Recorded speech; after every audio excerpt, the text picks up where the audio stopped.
En reconnaissance de son œuvre et de son engagement pour la conservation et la valorisation du patrimoine culturel national, le musée des recherches professeur Jean-Émile Mbott se veut une structure d'exposition ouverte, en premier lieu pour les étudiants de l'université Omar Bongo.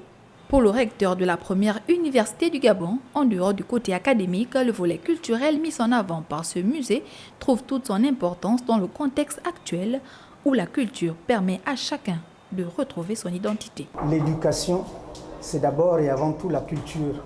C'est la culture sélectionnée, c'est la culture didactisée.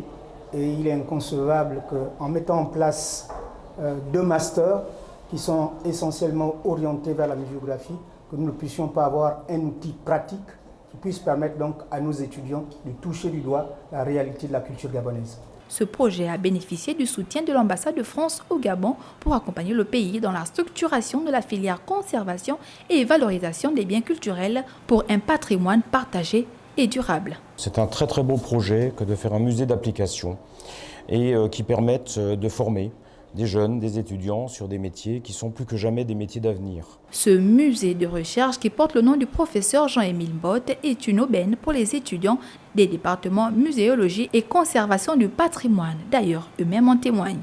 Il est normal que le musée soit déjà ouvert au niveau de l'université pour permettre à tout un chacun, les chercheurs, les personnes extérieures, de venir connaître l'histoire de notre peuple. Inauguré ce vendredi sous le thème « Notre nous au fil du temps », ce musée a le mérite d'esquisser le tracé des productions culturelles locales qui rendent compte de qui étaient nos ancêtres et de ce que nous sommes devenus au fil du temps en demeurant nous-mêmes.